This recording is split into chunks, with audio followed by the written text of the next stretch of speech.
You're someone with a vision for your practice, for your side hustle, and for your personal journey. But when it comes to establishing your path on how to get to where you want to be with your practice, things get a little messy. You're also someone who'd prefer to go in person instead of to groups and listening to everyone else's story. To me, it sounds like you could benefit from one on one consulting with our experienced practice of the practice consultants. From $5.95 a month and up, you can work with a consultant that will give you more direction and practical, tried and tested tips matched to you and your goals. For more information, visit practiceofthepractice.com/apply. Again, that's practiceofthepractice.com/apply.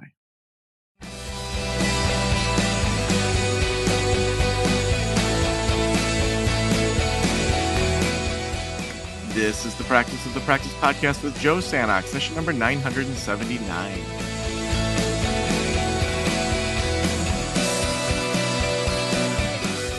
I'm Joe Sanok, your host, and welcome to the Practice of the Practice podcast. I am so glad that you are here. And, usually on the show, we're talking about running your private practice, how to start, grow, and scale a private practice that's thriving, that you absolutely love. But, for me, it's not just about making money. It's not just about having a business we love. It's also about just kind of taking our skill set and taking our stories and taking the wonderful and terrible parts of our lives and incorporating that into our work, incorporating, our work into our life, and just having a quality of life that maybe we weren't taught that we could have. That could be financial, but it also could be that we have the time and autonomy to go after, telling stories or trying things we wouldn't normally try. I'm in an improv troupe, and I started doing that.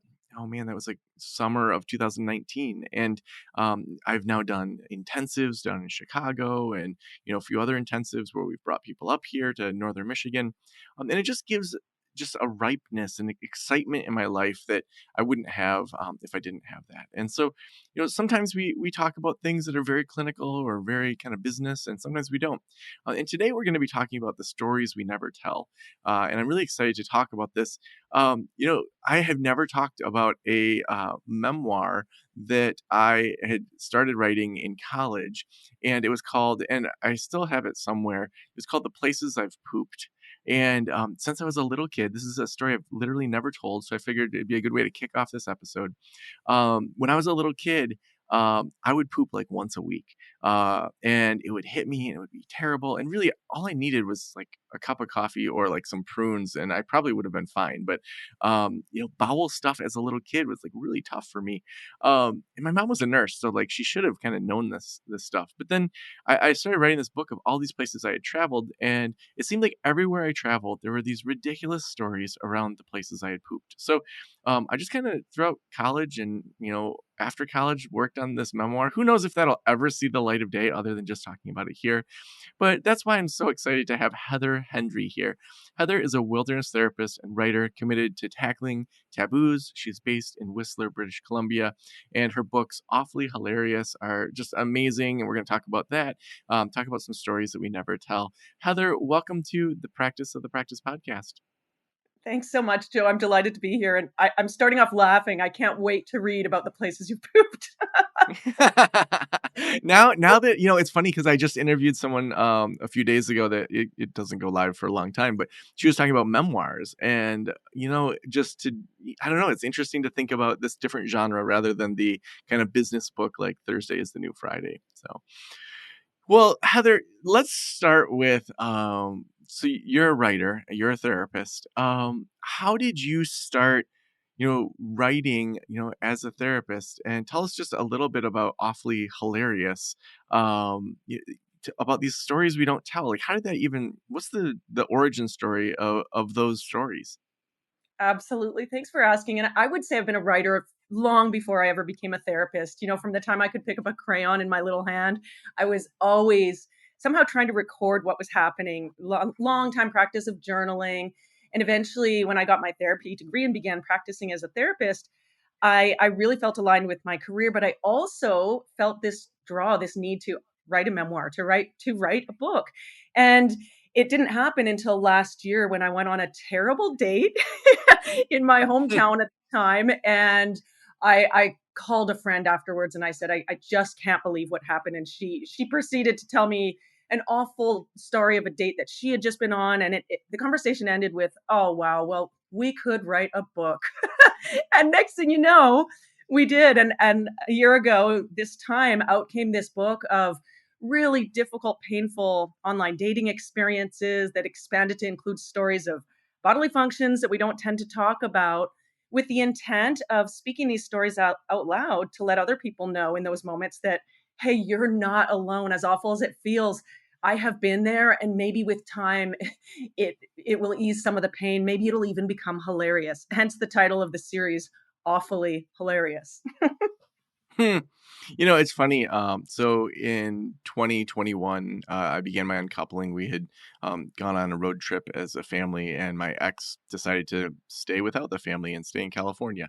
And so now I'm an unexpected single dad and raising these two delightful, wonderful young ladies. But that whole dating world, especially when you're not in your 20s, I mean, maybe in your 20s now it's crazy too, but the amount of stories, like my married friends, like every weekend would be like, can we get a beer to just hear the stories of what happened this week? Like, just, it's so silly. Like, just the amount of interesting, I don't want to call them crazy, but interesting people out there that have very different ways of thinking about socializing than I do. Like, I just think of this one lady that she and I were just getting a quick drink. First time I met her, and she talked about her last two boyfriends, that her first boyfriend had got two DUIs, but her second one had only got one DUI. And I'm just like, how is that a step in the right direction? Like, it Oh, was just like so many of these just weird encounters. Um, well, so what kind of stories, especially for your new book, frame out for us kind of the kinds of stories that you're telling there? And I know that as a dad raising daughters, I'm definitely interested in hearing more about that. oh yeah, and thanks for sharing those dating experience. So much happens in those vulnerable moments, right? That we need to share with one another, and eventually hopefully we can find some support and delight in those things that at the time are really difficult. But what happened, we're releasing the second book for International Women's Day 2024, and the reason for the second book, we'd never even imagined this first book, but the reason for the second book is that when the first book released on Galentine's Day, Gratitude Day of 2023, it became a bestseller overnight. And then last year we won a Reader's Choice Award in Canada called the Canadian Book Club Awards. And I realized, oh, wow, people are picking this up and reading this. What started as a playful joke and project for us ended up being important and helpful. And then in June of this past year, I realized, wow, if this is a way to get a message out into the world, do I have a message for the world? And that is really around debunking the shame around menstruation. And I'm sure, Joe, you can relate as the father of two daughters. There are certain things that we don't talk about to our detriment. And so I put out a call in June for period pieces. The idea being stories and experiences people have had in a menstruating body or through menopause or perimenopause or with hot flashes or a first menses, experiences that haven't been talked about very widely. There is a great book called My Little Red Book, Hmm. written by an 18-year-old actually, that became a New York Times bestseller. That's a real inspiration.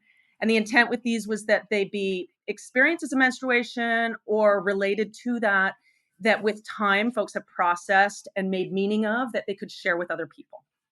Mm. What are some of the stories that stand out to you?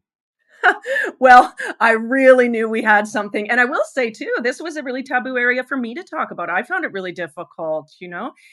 I've been conditioned not to talk about these things in our society. Mm. But the Let's mission, pause right there before we get to the story. Tell me more about that kind of macro societal thing, because what's interesting about what you just said, like I agree. My mom was a school nurse. We talked about sex and all sorts of things in our house. I still remember when my brother asked what a condom is, and she pulled one out, told us like he put it on the banana, like full on, like so. In my house as a kid, there was an ongoing conversation, and then as I grew up and talked to other people, I realized like that's not most people's experiences. And so even with my daughter, she like texts my sister, so her aunt, when she gets her period, like I'm on my period again, and tells Claire, my partner, and texts my mom. And it's like she's very open about it, which both my sister and my partner are like, even my sister, who is in a very, affirming house, was like, I didn't tell mom that. So talk a little bit about kind of macro wise, the messages that women have been given about periods, about menstruation, and all of that.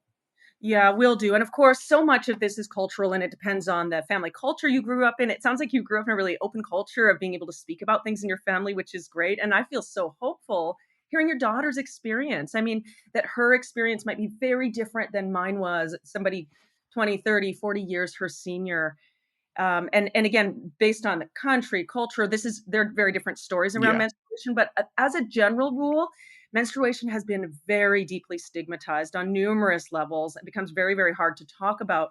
And why this matters to me personally, and as well as in my practice, of course, as a therapist, is that I have a condition called premenstrual dysphoric disorder, or PMDD. It went undiagnosed for 30 years. And this, despite the fact that my father's a physician and I received all the best healthcare support I could available at the time. But because of the stigma and shame around menstruation, and for numerous complicating factors, menstruating bodies haven't been studied in the same way that male bodies Mm. have been studied.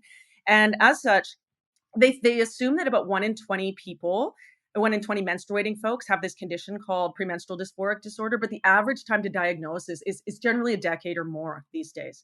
And it can be a really debilitating condition. So that's also the other impetus for talking more openly. And on the pages of Awfully Hilarious period pieces, you will hear a number of moments referencing PMDD.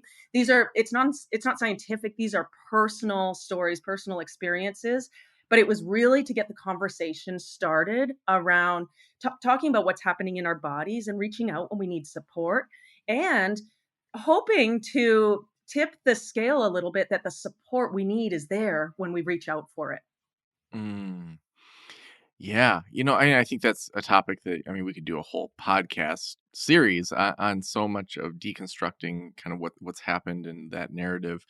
When you think about, let's go back to stories that really stood out to you. What are some of the stories that stood out to you as you were writing this?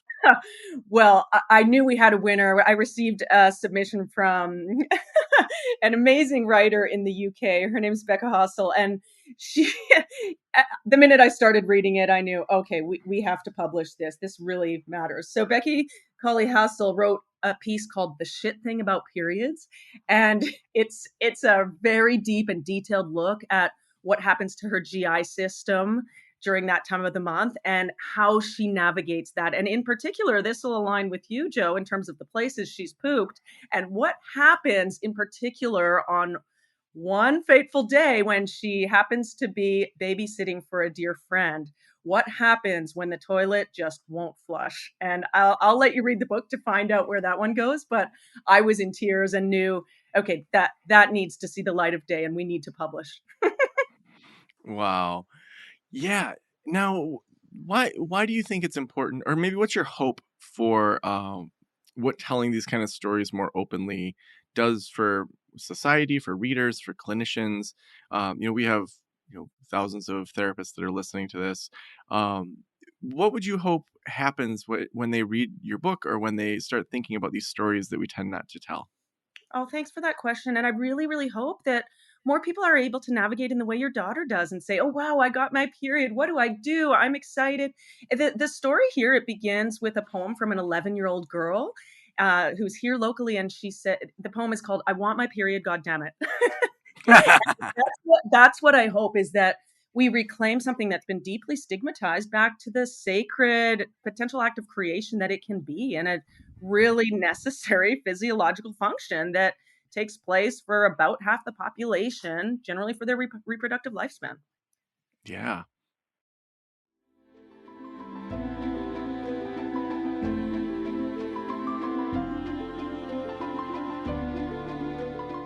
From new patients faced with an empty lobby and no idea where to find their therapist, to clinicians with a session running overtime and the doorbell ringing, some of the most anxiety ridden moments of a therapy appointment happen before a session even starts. This episode's sponsor, the Receptionist for iPad, helps you tackle some of that pre appointment apprehension. The Receptionist for iPad is an easy to use digital client check in system that helps your visitors check in securely to their appointments and notify their practitioners of their arrival via SMS, email, or your preferred channel. No more confusion, endless lobby checking, or having clients sign in on paper logbooks. Start a 14-day free trial of The Receptionist for iPad by going to thereceptionist.com/practice. Make sure to start your trial with that link, and you'll also get your first month free if you decide to sign up. Again, start your trial over at thereceptionist.com/practice. Now, for you, going back to your diagnosis and how long that took, um, tell me a little bit more about what therapists could just have their antennas up. I know this is kind of going away from the book and the stories, but you know, it occurred to me that, there may be clients that share, symptoms or frustrations. And if we even get, all of our listeners to at least just have a touch more awareness around that, to spend decades getting a proper diagnosis, it would be amazing if we had therapists that had some antennas up around that. What are some of the symptoms, or like what's the kind of the quick mastermind on what people should know around that?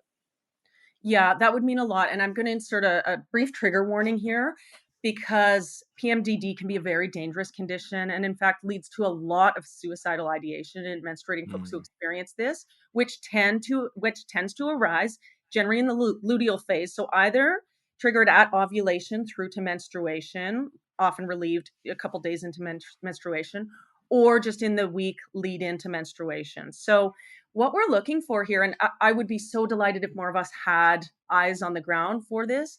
What we're looking for is a cyclical mood disorder. It's very, very often misdiagnosed. In my case, there's anorexia, bipolar too. It's very often missed, but something that works really well for me with my clients is I see my clients on purpose every 2 weeks. And with the clients with PMDD, or where I suspect that's the case, I would notice that on one session, they would arrive on top of the world and really, really feeling good in their lives. 2 weeks later, there'd been a big fight relationally, or just a total feeling of overwhelm. And over a few months time, you can see that pattern start to repeat. And a really great resource, if you ever do see that with your clients, the International Association for Premenstrual Disorders is fantastic. In fact, with the launch of our ebook, we donated the proceeds from the first week of the launch of our ebook to that organization because they're literally out there saving lives. And through them, you can get a really great tracker to track for a couple months' time, tracking mood for 2 months and watching for patterns. mm. Now, what should and obviously a therapist isn't going to be fully trained in this or anything, but what should they be looking for, and what should they do if they notice what you're saying they should look for? Right. And something that I've done, and this is obviously inspired by my personal experience, but in an intake session, I will often speak to somebody if they're likely in a menstruating body. I'll say, "What was your experience of your first menses? What's your experience in general of menstruation? Do you notice any patterns?" So I flag that at the very beginning and ask. But certainly, if there's some sort of an undiagnosed appearing cyclical mood disorder, the International Association for Premenstrual Disorders does have a list of skilled practitioners. That list still, despite their best efforts, is still too small. And that is one of the hopes of this book, is that not only the day-to-day citizens getting this information, but also that this start to infiltrate medical schools. There there's still, unfortunately, a lot of healthcare practitioners that don't necessarily know about conditions like PMDD, or another called PME, premenstrual exacerbation of other pre-existing mental health conditions. So the hope is to just continue to have the conversation and spread more knowledge. But Mm, I also hear you specifically saying, what should a practitioner do?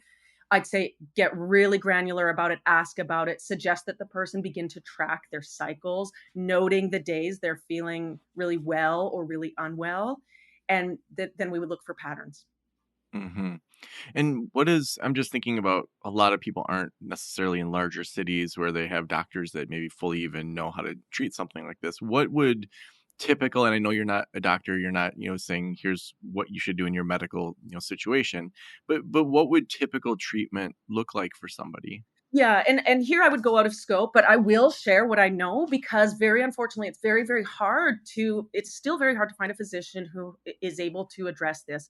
So at the moment, the primary treatment would be treatment with SSRIs. And what's interesting about PMDD, and again, the science, it's far better to go to the International Premenstrual Disorders Association, Mm, to a physician. But with PMDD, the response to SSRIs has been very, very different than in the general population. So, for example, you might respond almost like to an aspirin. So, whereas somebody being treated for major depression might need weeks of an SSRI to see a difference, generally with PMDD, the impact is almost immediately visible. And for many people, that means they might only need SSRI support through that luteal phase of the cycle. So it might mean a 2 week on, 2 week off use of an SSRI. And of course, again, I'm outside of scope here, but I'm yeah. saying because not enough information is available. And that's something to do hand in hand with your physician. But more and more, they're finding that's the primary treatment approach. Yeah. Wow. Interesting. Well, I want to get back to just some of, not that this wasn't awfully hilarious, but I think it's important things to talk about because it informs, the kind of work you're doing. It may be through the lens of humor and destigmatization and, having stories that we never tell. But what are some other things that stood out to you in putting together this book? Well, I was just really surprised by how many stories there were. There was no shortage of stories. In fact, we had to pick amongst what we've received to find the best. We were really disappointed not to receive any stories of the non binary experience or trans experience. And I think, again, we're talking about an experience that is further stigmatized, so many layers of stigma there. But what's interesting is that as I've talked about both of these books, both the first one, Stories We Never Tell, and this second one, Period Pieces, every time I bring it up, the person I'm speaking to will say, "Oh, wow, have I got a story for you?" So it's clear that we all have these stories and we're craving spaces to safely share them. Like going back, Joe, to your experience of online dating and your friends delighting in your own misadventures, how we come together to share stories and learn and grow with one another. Yeah. Now, for you personally, being able to share your stories, be able to hear other people's stories, what has this done for you? Oh, it's meant so much to me. It's been so meaningful. And I always thought about writing sort of the why behind writing. I always thought if this could sit on somebody's bedside table and just reach out a hand in a moment where they're feeling very alone, I will have succeeded. And the number of people who've written us back to say, wow, thank you so much for sharing those stories. It really resonated and it meant a lot to me. So to hear that response has been so meaningful, and it's very similar to the work of therapy, but of course therapy is not accessible to everyone. So if in the form of a book on a bedside table we can provide somebody that support in a moment of sadness or loneliness or distress to just say, "Oh, you are not alone out there. We have been there and here's the meaning we have made of it." That's just meant a lot. Mm. Now, tell me a little bit about your process of writing it. So, you solicited people to share their stories. Compare maybe the process for the first book with the second book. Yeah, of course. In the first book, what happened, I came home from that date. I spoke with my friend Paris. And then almost immediately, I just sat down at the computer and just had to type it all out because it was so shocking what happened to me on this online date, Joe. I live in the Sea to Sky corridor, is what we call it, from Vancouver to Whistler along the west coast of British Columbia. A lot of adrenaline seekers and folks who loving to ski and get involved in different activities. But this next level event happened when I showed up for the date, and my date was wearing a parachute. And my therapist self just thought, "Oh my gosh, this is the like ultimate in avoidant attachment. I just I don't know what to do with this." And the story proceeds, but that one I just sat down overnight and wrote it all out, and I was so lit up and on fire about the whole thing. I just reached out to a number of friends who I also knew were either online dating or who had really funny or difficult dating experiences and said, "Hey, do you want to chip in a story to this project?" So they were, for the most part, all people that I knew. And I knew some of their stories. So I thought, hey, that one would fit really well, where in the moment it was awful. And with time, does that ever become hilarious when you Hmm. share it together over a cup of tea? But then the second one, it was quite a different process where I put out a call through various outlets to say, who out there has a menstrual related story that they want and need to share that could be helpful for others. And this one, we've had stories come in from around the world. It's been really incredible. The bulk of folks are in North America, but then what happened was I brought in an amazing editor by the name of Megan Power, and she worked with each of the individuals to get their story ready for the book. Man, I see a podcast in your future, just reading these stories you couldn't publish. mean, I mean, kind of like The Moth, but you just like read it publicly, and then maybe you and some friends just chat about it or something. I mean, that just sounds like a very entertaining podcast. That'd be so fun. And there are so many stories, and that's high praise. Yet we're certainly inspired by The Moth and what they're doing there. Yeah. Well, the last question I always ask is, if every private practitioner in the world were listening right now, what would you want them to know? I love this question. I get so much out of it every time I hear it, but I would say have fun, go with the flow. This is not the specific advice of what to do tomorrow, but this started for us as a joke, and anything that I have done in a playful way that's what's had legs, and it has just taken off. The release of these books has filled my practice. It's been hugely successful. And so do what you love, get in the flow, do what you're good at, and it works. I love that. Well, Heather, if people want to get the book, if they want to connect with you, where should we send them? Yeah, we're at Awfully Hilarious on Instagram, Awfully Hilarious on the web.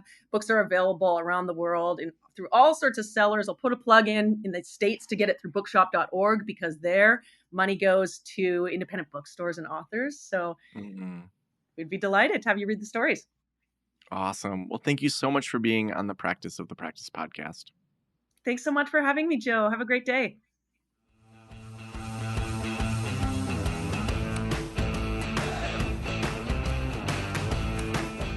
I love that ending of, go and have fun with it. I do think that sometimes, the work that we do is so heavy, and when people are looking at passive income, or they're looking at public speaking or membership communities, all these other things, they oftentimes look through the lens of, okay, I'm a trauma therapist. I want to start an online community of people that can feel supported through psychoeducational e-courses and live events.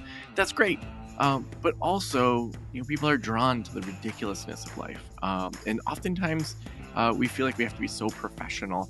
And I think that, as we enter into that fun side, and, that self-disclosure side, maybe it's not clinically appropriate in a session, but on your social media, on TikTok, on, a podcast to talk about these things makes you more relatable. I'm sure that even just by you knowing that I had bowel issues as a kid, maybe you don't relate with that, but you're like, okay, I know Joe a little bit better. So I want to encourage you, just go have some fun, play.